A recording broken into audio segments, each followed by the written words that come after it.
नमस्कार दोस्तों। Let's study together पे आप सबका स्वागत है। तो आज हम देखेंगे 22 जुलाई 2020 के current affairs with important questions and answer. तो हमेशा की तरह ही करंट अफेयर्स की तरफ बढ़ने से पहले आज का मोटिवेशनल कोट देख लेते हैं।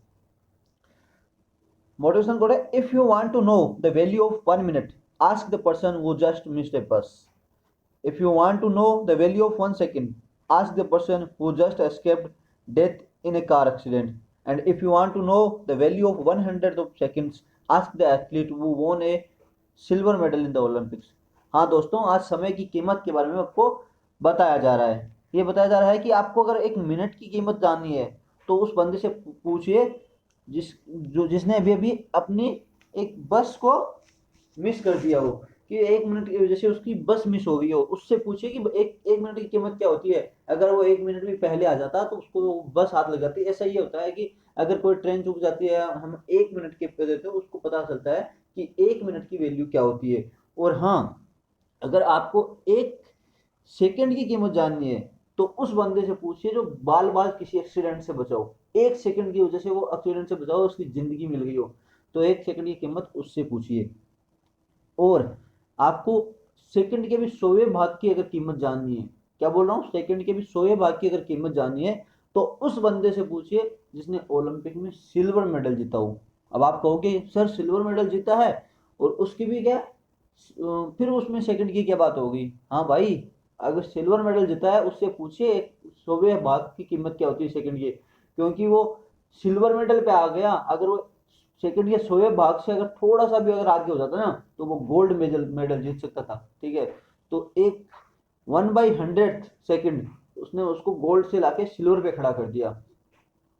तो मैं ये आज की बातें बता रहा हूँ। देखो, आज के ज़माने में आपको यूट्यूब पे बहुत सारे, आपको ये जो करंट अफेयर्स के न्यूज़ वाले हैं ना चैनल मिल जाएंगे। और हमने भी एक चैनल बनाया है। तो इसका क्या रीजन है, देखिए आज की दौड़ है और ये है कंपटीशन का पीरियड है, एक कंपटीशन की दौड़ हो रखी है यहाँ पे। तो अभी यहीं पे यही कहूंगा कि एक नंबर की वैल्यू, एक नंबर की, फिर बोल रहा हूँ, एक नंबर की वैल्यू उससे पूछे जिसका सिलेक्शन केवल एक नंबर की वजह से रुक गया हो। ठीक है, जिसका सिलेक्शन केवल एक नंबर की वजह से रुक गया हो तो उससे एक नंबर की वैल्यू पूछिए। तो बहुत सारे बंदे हैं यूट्यूब पे कोचिंग करा रहे हैं करंट अफेयर्स की। लेकिन क्या है कि किसी ना किसी से किसी कोई कुछ ना कुछ अगर करंट अफेयर्स का टॉपिक छूट जाता है और वैसा टॉपिक अगर एग्जाम में पूछ लिया जाए तो उस टॉपिक की आप वैल्यू उस समय भी पूछ सकते हो अगर किसी का एक नंबर की वजह से सिलेक्शन हो जाए। तो यही बात है कि कोई ना कोई बंदा किसी ना किसी बंदे से क्या है, अगर कोई टॉपिक छूट जाए तो वो दूसरे के लिए बहुत बड़ा हैम्पर हो सकता है जो कोई यूट्यूब की वीडियो से अपना डेली करंट अफेयर्स की तैयारी कर रहा हो। तो मैंने भी इसीलिए की कि कोई कुछ बंदे से अगर कोई छूट गया हो तो क्या पता मेरे वीडियो में वो कवर हो जाए वो न्यूज़ टॉपिक। और हाँ, अगर फिर भी ओवरलैप हो जाता है तो कुछ नहीं, उससे एक आपको क्या है, रिवीजन हो जाएगा कि दूसरे ने भी पढ़ाया और इधर से मैंने सेम को पढ़ा दिया तो वो रिवीजन हो गया। और मैंने कुछ पढ़ाया है और बाद में एक दो पॉइंट होते हैं ना वो ओवरलैप हो जाते हैं। अब क्या करंट अफेयर्स तो क्या सेम ही होते हैं लगभग, तो क्या है, वो रिवीजन हो जाएगा, उसमें कोई आपका घाटा नहीं होता। आप अगर आप किसी चीज़ को रिवाइज करोगे ना आपको याद ही होगा। तो इसलिए मैंने भी ये यूट्यूब चैनल इसलिए खोला है कि लॉकडाउन के चलते क्या है, सब कुछ शांत था तो अभी ड्यूटी पे जाना नहीं था, तो आपको मैं सोचा पढ़ा ही देता हूँ। तो अभी ये एक रेगुलरिटी हो जाएगी कि आपके लिए डेली करंट अफेयर्स का वीडियो तो आता रहेगा। और हाँ, अगर आप ये हमारा वीडियो अभी अगर फेसबुक पे देख रहे हो तो लिंक नीचे प्रोवाइड है कि आपको हमारे यूट्यूब चैनल पे जाके आप सब्सक्राइब कर सकते हो। और अगर हाँ यूट्यूब पे देख रहे हो तो आप भी वीडियो को लाइक कर दीजिए और सब्सक्राइब कर दीजिए।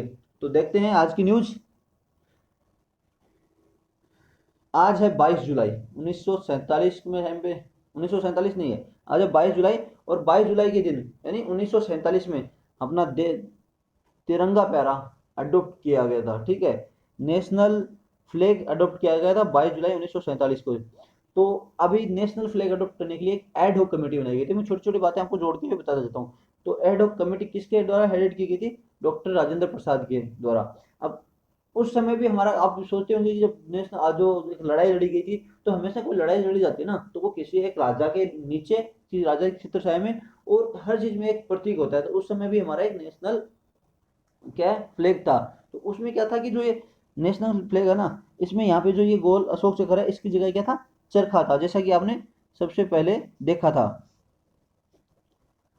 ये सबसे पहले था, ये चरखा था। बाद में क्या हुआ था, जो जो देश आजाद हुआ था, देश आजाद हुआ था, तो जो माउंट बेटन था गवर्नर जनरल, उसने क्या है, ये हमें कहा था कि ये आपका नेशनल फ्लैग बना लीजिए, जिसमें यहाँ पे ब्रिटिश का ये झंडा था। लेकिन नहीं, हमें किसी का क्या है एहसान नहीं रखना ना कुछ, हमें किसी, हम अपना क्या है सोवरेन नेशन थे, तो हमने फिर ये लास्ट में 22 जुलाई 1947 को तिरंगे को अपनाया था। ठीक है, तो बता देता हूँ। अब इसका कलर क्या था, ये ट्राई कलर है, तीन कलर में था। सेफ्रॉन जो ऊपरी ऊपर है, फिर वाइट, वाइट के बाद ग्रीन कलर, और अशोक चक्कर with 24 spoke wheel in navy blue at its centre. तो इसमें आपको देखो क्वेश्चन, देखो पूछने वाला अलग अलग पूछ सकता है कि तिरंगे में टोटल कितने कलर होते हैं। तो ये पूरी की पूरी कहानी चेंज कर देता है क्वेश्चन, कि टोटल कितने कलर कलर होते हैं। टोटल कलर हो जाते हैं चार। सेफ्रॉन हो गया, व्हाइट हो गया, ग्रीन हो गया, और अशोक चक्कर का जो व्हील है उसका है भी एक कलर ब्लू कलर है, तो उसमें 24 स्पोक्स होते हैं, और वो नेवी ब्लू कलर का होता है। और वैसे तिरंगे को क्या बोला जाता है, ट्राई कलर बोला जाता है। ट्राई कलर कौन कौन से हैं, तो आपको तीन बता दिए है ना। अब इसका प्रोपोर्शन क्या होता है, ये 2/3 का इसका प्रोपोर्शन होता है। अगर 2 फीट चौड़ा चौड़ा है तो 3 फीट लंबा होना चाहिए। ठीक है, तो इसका ये प्रोपोर्शन भी याद रख लेना, पूछा जा सकता है, कभी पूछा पूछा जा सकता है। अब देखो, अब देश में क्या है, कभी भी कहीं पे भी हम क्या नेशनल झंडा यूज करते हैं, तो ये तो है नहीं कि हर कहीं यूज कर लिया, कहीं पे भी चलते हुए इसको यूज कर लिया, ऐसा नहीं होता। देखो नेशनल का एक जो ना सिंबल होता है ना देश का, उसको ऐसे मतलब चलते समय ऐसे हालत में यूज नहीं करते हैं। तो कैसे भी, तो इसके लिए क्या है, फ्लैग कोड ऑफ इंडिया है। ठीक है, उस वही उसके गवर्न किया जाता है कि कहाँ कहाँ देश का झंडा यूज होना चाहिए। ये नहीं कि आप कहीं पे भी चल रहे हो यहाँ लटका के छोड़ के चले गए, ऐसा नहीं होता। उसको देश को प्रॉपर क्या है रिस्पेक्ट मिलती है, और एक फ्लैग कोड ऑफ कंडक्ट के तहत इसका यूज किया जाता है।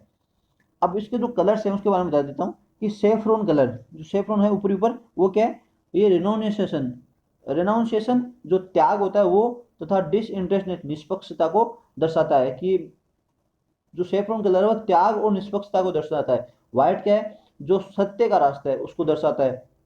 तथा ग्रीन जो लाइफ एंड प्रोस्पेरिटी उसको दर्शाता है।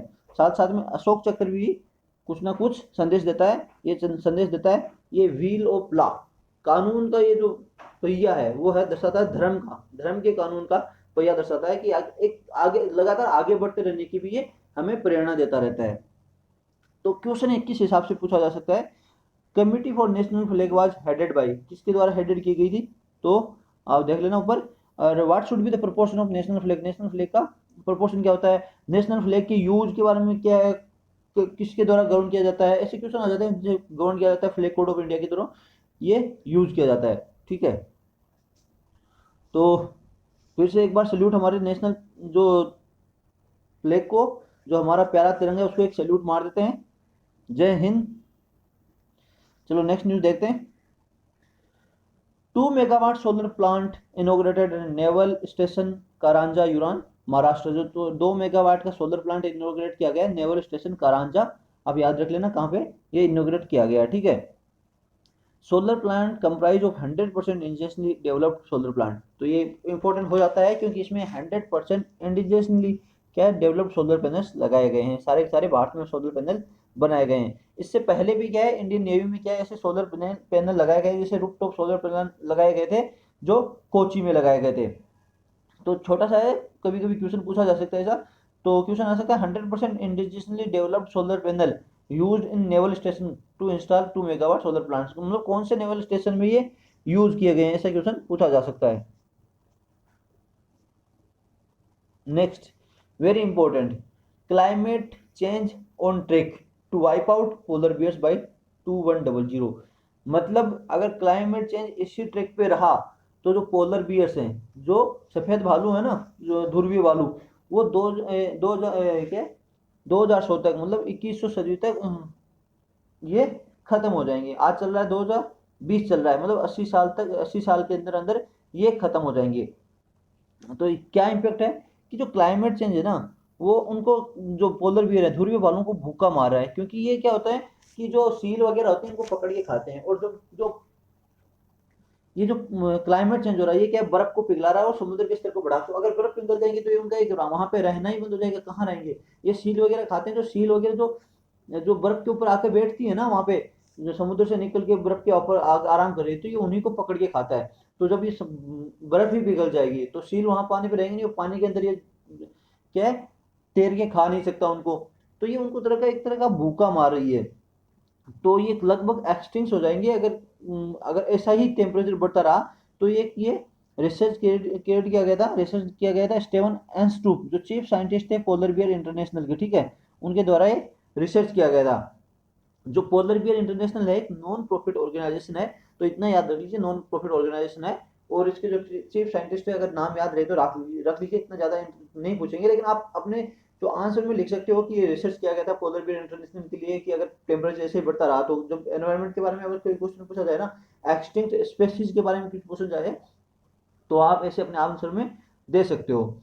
तो अगर 2021 तक रिक्रूटमेंट है, अगर नए जो बर्थ है जो सीवियरली कंप्रोमाइज, वो क्या सीवियरली कंप्रोमाइज्ड, क्या है वो सीवियरली कंप्रोमाइज करेंगे या इम्पॉसिबल हो जाएगा एवरीवेयर, कहीं पे भी वो कंप्रोमाइज नहीं कर पाएंगे, मतलब रह नहीं पाएंगे, एक्सेप्ट इन क्वीन एलिजाबेथ आइलैंड है, ये दिखाई नहीं दे रहा, ठीक है, ये याद कर लेना। ये क्वीन एलिजाबेथ आइलैंड है, जैसे ये आप ये यूएसए का आप ऐसे वो देखते हो, ये यूएसए हो गया, ऊपर कनाडा हो गया, ठीक है, कनाडा के ऊपर यहाँ पे एक आर्क्योपोलो है, ठीक है, वो है क्वीन एलिजाबेथ आर्क्योपोलो।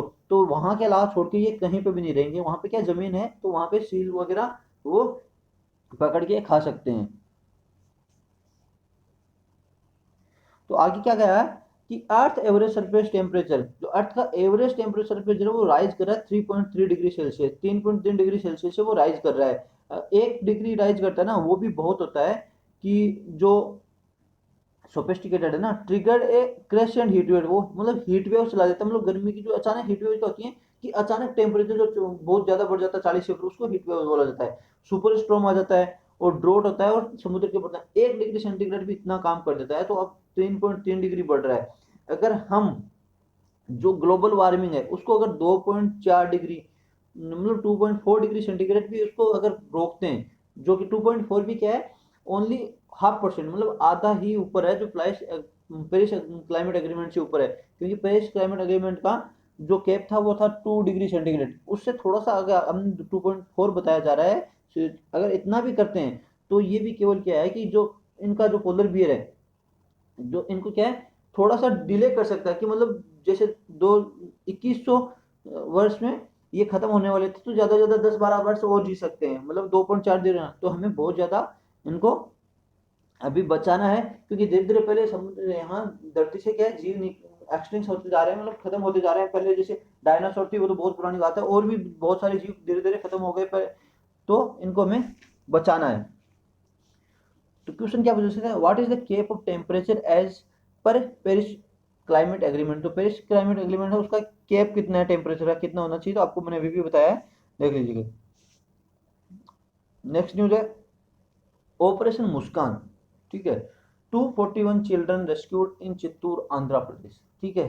तो ऑपरेशन मुस्कान के तहत 241 चिल्ड्रन उनको रेस्क्यू किया गया, कहाँ से रेस्क्यू किया गया, चाइल्ड लेबर से। इन बच्चों को देखिए 241 से भी ज्यादा बच्चों को चाइल्ड लेबर में फंसा के रखा हुआ था। तो अभी क्या उनका कोरोना टेस्ट किया गया और उनको भी धीरे धीरे उनकी फैमिली की तरफ भेज दिया जाएगा। तो इसमें इंपॉर्टेंट क्या न्यूज है, ठीक है।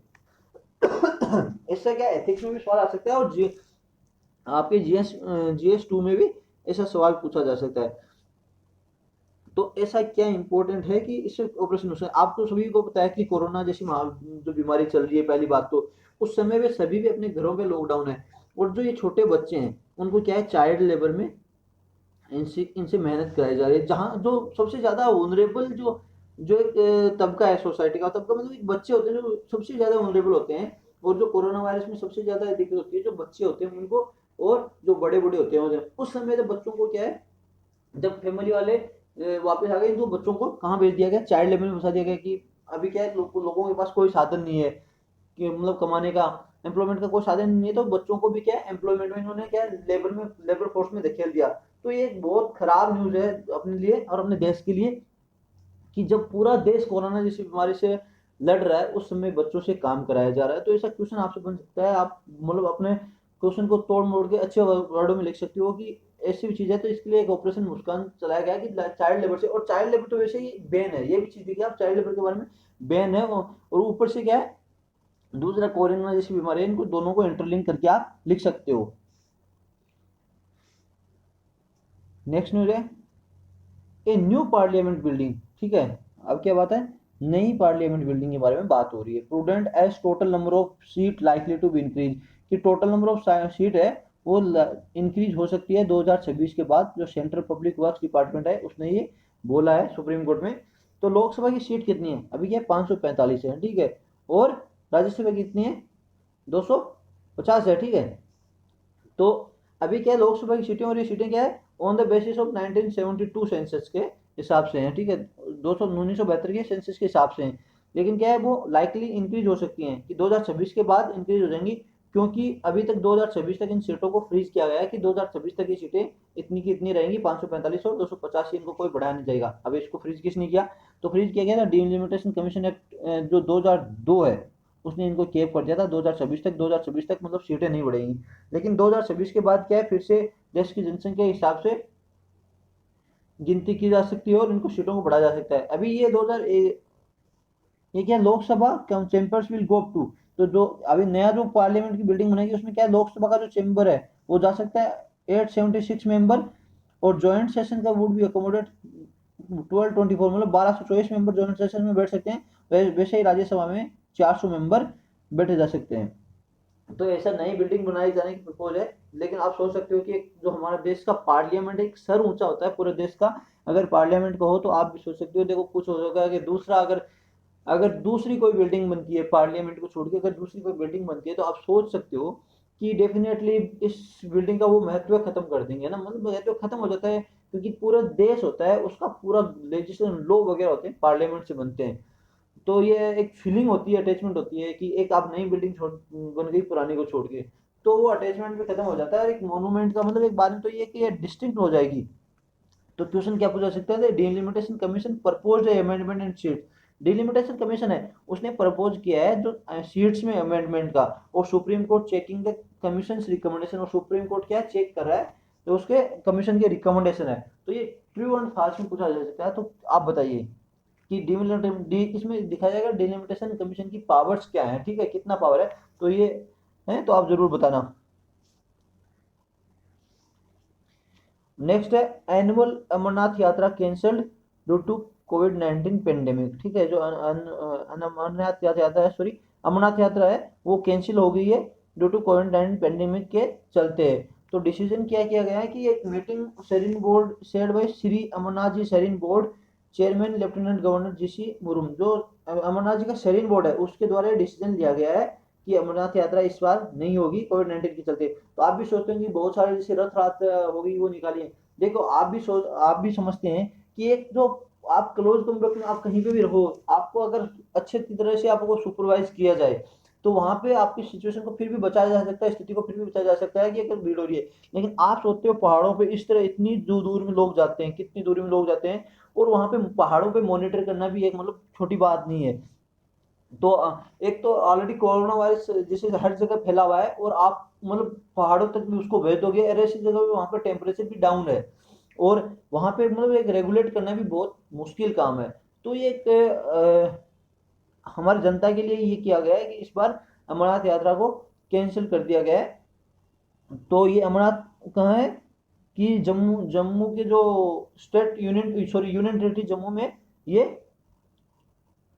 Jammu and Kashmir union territory में, ये गंदरबल डिस्ट्रिक्ट में ये अमरनाथ जो है, अमरनाथ पीक के अंदर ये अमरनाथ जो मंदिर है वहां पे ये स्थित है। तो क्वेश्चन क्या पूछा जा सकता है, Amarnath peak is located in state of Jammu and Kashmir. Words पे ध्यान दीजिएगा, Amarnath peak is located in state of Jammu and Kashmir, true and false. ठीक है, तो आप ट्रू एंड फॉल्स बताइएगा। Next news, initiative for preferential trade agreement with SACU received by India. तो जो रिवाइव्ड बाय इंडिया, तो जो प्रेफरेंशियल ट्रेड एग्रीमेंट है वो साकू के साथ इंडिया ने रिवाइव किया गया है। तो अब साकू क्या पहले देख लेते हैं, साउथ अफ्रीकन कस्टम यूनियन है, साउथर्न ERN, ठीक है दोनों। साउथर्न अफ्रीकन कस्टम यूनियन जो कि कंप्राइज करता है south Africa, Namibia, Botswana, Lesotho and Eswatini ना, इनके साथ मिलकर ये एक जो हमने रिवाइव कर दिया गया प्रेफरेंशियल ट्रेड एग्रीमेंट। अब तो प्रेफरेंशियल ट्रेड एग्रीमेंट क्या है, ये ट्रेड एग्रीमेंट क्या है, give certain access to the certain products for participating countries. तो कुछ जो प्रोडक्ट्स हैं उनको क्या है एक्सेस देता है, और क्या है उनमें क्या टेरिफ टेरिफ क्या है रिड्यूस कर दिया जाता है। तो जैसे कि एक जो छोटा देश है और एक मतलब डेवलपिंग देश है, अगर उसके टेरिफ को कम कर दिया जाए तो एक जो थोड़ा आगे जो इसकी इकोनॉमी जाता है, तो वहां पे क्या है वो फ्लो अपना जो प्रोडक्ट हो गया वो अपने जो कोई भी बाजार बाजार का हो गया उसको फ्लो वहां पे कर सकता है। तो उससे क्या है जो डेवलपिंग देश है उनको क्या फायदा होता है, उनकी इकोनॉमी में सुधार होता है। तो अभी ट्रेड क्या है इंडिया और साउथ अफ्रीका के बीच में 66.7 बिलियन ट्रेड है 2019 और 20 में। तो अभी जो भी ट्रेड जो ये एग्रीमेंट हुआ है इसमें क्या है ये फेवर में जाता है साउथ के, क्योंकि ये इंडिया का जो मार्केट है सबसे बड़ा मार्केट है। तो ये एक उनके लिए फेवर में है कि वो उनका जो प्रोडक्ट्स है वो इंडिया में जा सकते हैं। कि आप भी समझ सकते हो कि इंडिया कितना बड़ा देश है, और चाइना से भी यहाँ पे लाके चीजें आ रही हैं, और इस समय क्या है चाइना की चीजों को एक सेंटीमेंट चल रहा है कि चाइना की चीजों को बाइकआउट किया जाए, और दूसरे तरफ देखा जाए और खुद पे भी देखा जाए कि आत्मनिर्भर भी बने। तो इस समय क्या अफ्रीकन जो प्रोडक्ट्स हैं उनको भी एक अच्छा एक बाजार मिल सकता है इंडिया का, तो इनके लिए फायदे में है। और दूसरी तरफ एक म्यूचुअल इंटरेस्ट भी है, जैसे माइनिंग सेक्टर हो गया। अब नामीबिया में क्या है कॉपर्स के जो खदाने हो गए, डायमंड हो गए, फॉस्फेट हो गया, यूरेनियम हो गया। तो ये भी एक म्यूचुअल अंडरस्टैंडिंग हो तो दोनों की इंडिया भी जाके उनका ये चीजें यूज कर सकता है। और साउथ अफ्रीका को हम क्या क्या एक्सपोर्ट करते हैं, chemical, drugs, pharmaceutical, engineering products, footwears हो गए, जेम्स एंड ज्वेलरी हो गया, एंड राइस हो गया, बहुत चीजें हम उनको एक्सपोर्ट करते हैं। तो देखो म्यूचुअल अंडरस्टैंडिंग होता है दोनों देशों के लिए होता है, और इसमें हमेशा क्या जो छोटा देश होता है ना डेवलपिंग देश उसको ज्यादा फायदा होता है कि उसको अगर टेरिफ उसके चीजों पे कम कर दिया जाएगा, अगर हम कस्टम ड्यूटी हो जो यहाँ पे इम्पोर्ट पे टैक्स कम लगाएंगे, तो क्या होगा उसकी चीजें यहाँ पे सस्ते भी बिकेंगी, सस्ते में बिकेंगी तो यहाँ पे उनकी डिमांड होगी तो वो अपनी चीजों को वहां से एक्सपोर्ट ज्यादा करेगा। अगर वो एक्सपोर्ट ज्यादा करेगा तो उनकी इकोनॉमी में ये फायदा होगा। ठीक है, तो आज की न्यूज के लिए इतना ही। फिर से एक बार बताता हूँ, अगर आप ये वीडियो फेसबुक पे सुन रहे हो तो लिंक नीचे प्रोवाइड कर दूंगा, आप हमारे यूट्यूब चैनल पे विजिट कर सकते हो तथा सब्सक्राइब कर सकते हो। एंड अगर आप यूट्यूब पे वीडियो सुन रहे हो तो लाइक कीजिए, सब्सक्राइब कीजिए। और हाँ, अगर डिसलाइक किया हो तो प्लीज़ कमेंट बॉक्स में जरूर बताना डिसलाइक क्यों किया, ताकि हम अपने वीडियो को सुधार कर सकें। और आप PDF डाउनलोड कर सकते हो skvincent.blogspot.com पे। तो आप यहाँ से अपना PDF डाउनलोड कर सकते हो, पूरे ब्लॉग के नीचे आपको PDF मिल जाएगी आज के लेक्चर की। तो आज के लिए इतना ही। जय हिंद, जय भारत। फिर से अपने देश के तिरंगे देश का एक जन्मदिवस मनाइए।